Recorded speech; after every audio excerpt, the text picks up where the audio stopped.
সুন্দর, আমরা আনন্দে বাড়ি ফিরবো। সবাই ভালো থাকবেন। আজ আমি এখানে থাকি, ইদানিং আর অসুস্থ হচ্ছি না। কেন হচ্ছি না তার নিয়ে আমার চিন্তা হচ্ছে। অসুস্থ হচ্ছি না, মাথায় গোফে কোথাও রং লাগাতে হচ্ছে না, সেটা নিয়েও আমার চিন্তা। বয়স বাড়ছে, এখনো লাগাতে হচ্ছে না কেন? আর অসুস্থ হচ্ছি না কেন, সেটা নিয়েও চিন্তা হচ্ছে। চিন্তা করে দেখছি যে কিছুই হচ্ছে না আমার সাথে। তো সবই ঠাকুরের দয়ায় ভালোই হয়েছে। এখন ভাবলাম যে বৃষ্টির মধ্যে আসতে হবে, দেখি যে রথ বেরিয়ে পড়েছে বাইরে। তো আমার নাম অর্ক বলেই ঠাকুর হয়তো বলে দেয় তোর গায়ে একটু সূর্যের আলো ফেলে দিই, তাই আনন্দেই থাকছি সেই জন্য। ঠিক আছে, যে একটা পাকা গোপ হলে বউ দেখি কেটে দেয়। তা আমার বউয়ের একটা কথা আছে, তো সেই কথাটা আপনাদের জানিয়ে দিই। তিনি বলছে যে যদি বাজারে যাওয়া হয় আর যদি আম চাওয়া হয়, তাহলে এখন আমওয়ালা জিজ্ঞেস করলে ল্যাংড়া নেবে না চৌসা নেবে না হিমসাগর নেবে না অ্যালফান্সো নেবে না ফজলি নেবে। আমি বললাম আম দাম। কিন্তু আমওয়ালাদের জিজ্ঞেস করে কোন জাতের আম নেবে, এইটা একটা সমস্যা হয়। তো তিনি একটাই কথা বলছেন, সব আমের যখন নাম হয় তাহলে তোমারও নিশ্চয়ই কোনো একটা নাম আছে। কত লোক এখন এসে দেখি যে আগে বলতো বাবাই দাদা, বলতো দাদা, এখন বলতে পারে না, মুখ আটকে যায়, পেটের কথা পেটে থেকে যায়। বলে আচার্যদের বলবো না, দাদা বলবো না, বাবাই দাদা বলবো, কি বলবো? আরে আমার নাম বাবাই দাদা বলবে। যা বলতে ভালো লাগে তাই বলবে। যে নামেই ডাকো, গোলাপ তো গোলাপের মতনই গন্ধ ফোটবে। ঠিক আছে, আমাকে ডাকতে যদি ভালো লাগে একান্তে যা বলবো যাই বলবো, বলতে কোনো অসুবিধা নেই, আর আমারও শুনতে কোনো অসুবিধা নেই। ঠিক আছে, তবে যারা বাকিরা শুনবে তাদের যদি অস্বস্তি হয়, তাহলে সেই ক্ষেত্রে বিবেচনা করে বলবো। আমাকে একান্তে তুমি যে বলতে যাও দাদা বাবাই দা, সবই বলবে রে। আর আমি শুনেই তো যাবো, ছোটবেলা থেকে যে এই সবই তোর স্পট হয়েছি। ঠিক আছে, সবাই ভালো থাকবেন আর তারা আনন্দে থাকবেন।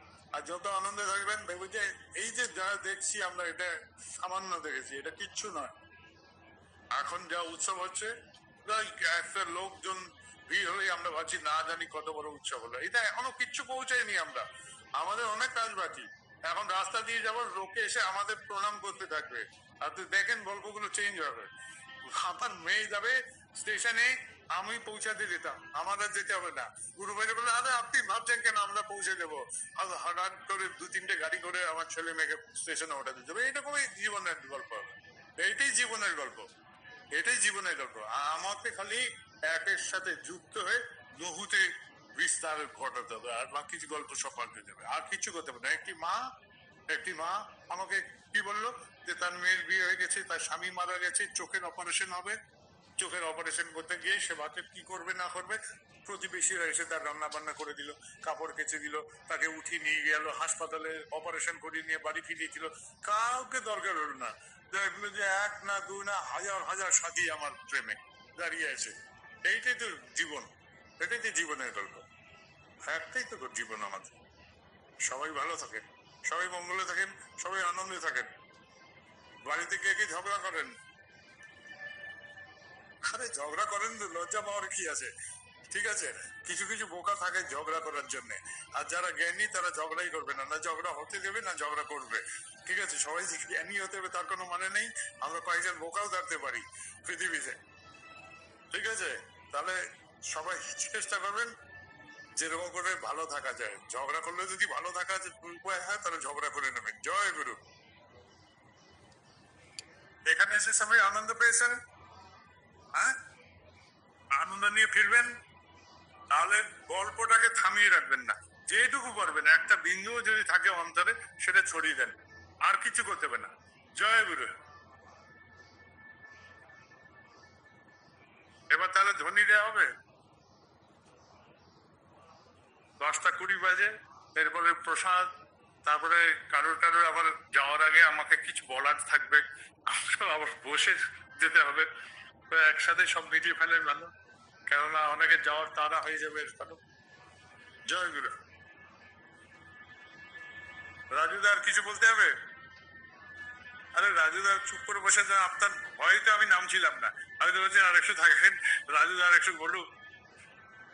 রাজুদাকে পাঠিয়েছিলাম এবার একটা উৎসবে ভাগলপুরে, মজার উৎসব। রাজুদাকে যখন চাচ্ছে বক্তা টক্তা, আমি বললাম হ্যাঁ রাজুদা যাবে, কিন্তু রাজুদাকে বললেন শোনুন, মঞ্চে উঠে বক্তৃতা দেবেন না, মঞ্চের নিচে বসে বসে লোকের সাথে গল্প করবেন, যখন আপনার গলা বসবে তখন বাড়ি ফিরে আসবেন। তো রাজীব স্যার বাড়ি ফিরলো যখন বলছে, গলা কি আওয়াজ বেরোচ্ছে?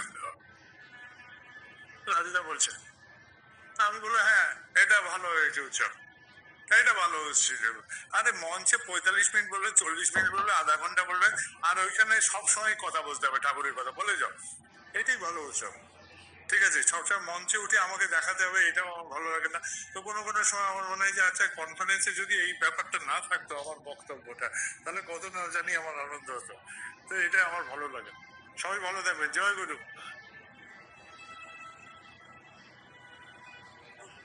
ধ্বনি দেওয়ার ব্যাপার আছে না,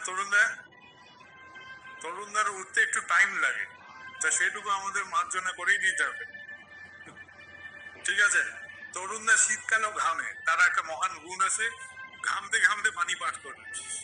জয় গুরু। বন্দে পুরুষোত্তম পুরুষোত্তম বল পুরুষোত্তম বন পুরুষোত্তম বল পুরুষোত্তম পরম প্রদমায় শ্রী শ্রী ঠাকুর অনুকূল চন্দ্র জি কি জয়। পরম প্রদমায় শ্রী শ্রী ঠাকুর অনুকূল চন্দ্র জি কি জয়। পরম প্রদমায় শ্রী শ্রী ঠাকুর অনুকূল চন্দ্র জি কি। পরমারাধ্যা জগৎ জননী সৃষ্টি বর্মা কি জয়। পরমারাধ্যা জগৎ জননী সৃষ্টি বর্মা কি জয়। পরমারাধ্যা জগৎ জননী সৃষ্টি বর্মা কি। পরম পূজ্যপাদ সৃষ্টি বর্দা কি। পরম পূজ্যপাদ সৃষ্টি বর্দা কি। পরম পূজ্যপাদ সৃষ্টি বর্দা কি। সত সন্ন্যাকি সত সন্ন্যাকি সত সন্ন্যাকি বন্দ পুরুষোত্তম পুরুষোত্তম আর বিচিন কপিবা লুকতু কত হল কৃষ্ণ দেন আম কিসিত পুরুষোত্তম দম পুরুষোত্তম পুরুষোত্তম বল পুরুষোত্তম প্রভুময় সৃষ্টি ঠাকুর কোয়েল চন্দ্র জি কি জয় গুরু।